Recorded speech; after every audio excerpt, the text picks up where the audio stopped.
Hello student, আশা করছি তোমরা সব ভালো আছো। দেখো বোর্ডে একটা অঙ্ক দেওয়া আছে টাইম অ্যান্ড ডিস্টেন্স অ্যান্ড স্পিডের ক্ষেত্রে। এরকমই টাইপের অঙ্ক।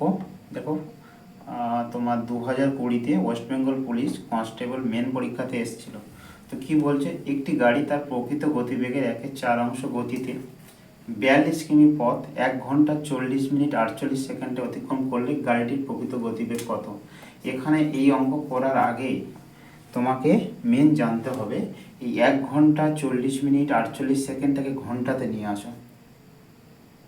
1 আওয়ার 48 মিনিট 40 মিনিট 48 সেকেন্ডটাকে ঘন্টাতে নিয়ে আসো। 1 আওয়ার প্লাস 40 মিনিট, এই মিনিট সেকেন্ডটাকে মিনিটে নিয়ে আসো। 60 দিয়ে ভাগ করো 4 দিয়ে ভাগ করলে 4 12 48, 5 12 60, এত মিনিট হয়ে গেল। 1 আওয়ার প্লাস 204 মিনিট বাই 5, এটাকে ঘন্টায় করে দাও, 60 দিয়ে গুণ করে দাও। গুণ করলে হয় 10 2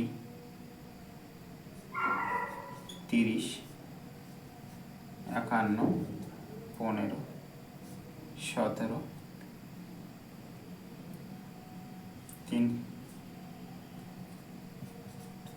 51 3 5 15, 1 আওয়ার প্লাস 17 বাই 25, এটাকে আওয়ারে করে নাও। এটা কিসে বেরিয়ে গেল? আওয়ারে বেরিয়ে গেল না? করলে কত হয়? 2 42 বাই 25 আওয়ার। এবার বলছে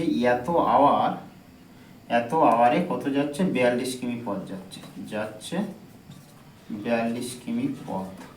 ঠিক আছে, এক্ষেত্রে তোমার মেন তাহলে আমার কি পাবো? টোটাল ডিস্টেন্স জানা আছে, ঘন্টা জানা আছে, ভি পেয়ে যাবো না? এখান থেকে এখানে আসো, তাহলে ভি পাবো কত? 42 কিমি by 42 by 25 equal to 42 25 by 42, এটা কেটে দাও, তো 25 কিমি পার আওয়ার হয়ে গেল ঘন্টা। এবার বলছে গাড়িটি স্বাভাবিক গতিবেগের যাচ্ছে, যদি যায় তাহলে স্বাভাবিক গতিবেগ কত? আমার যাচ্ছে স্বাভাবিক গতিবেগ কত ছিল? 4 ছিল। এখানে আমার স্বাভাবিক গতিবেগ 4 ইস্টু বেড়েছে কমেছে কত? 1। ঠিক আছে, তো স্বাভাবিক গতিতে এখানে আমার যাচ্ছিল কত? এটা সমান যাচ্ছে 25-এ, তাহলে এটা যাবে কত? 4 25 সমান 100 কিমি পার আওয়ার। ঠিক আছে, এই হয়ে গেল রাইট অ্যান্সার। কী করলাম? 1-এ যাচ্ছে 25, 4-এ যাবে কত? 4 25 এত কিমি পার আওয়ারে। তার প্রকৃত গতিবেগ কত?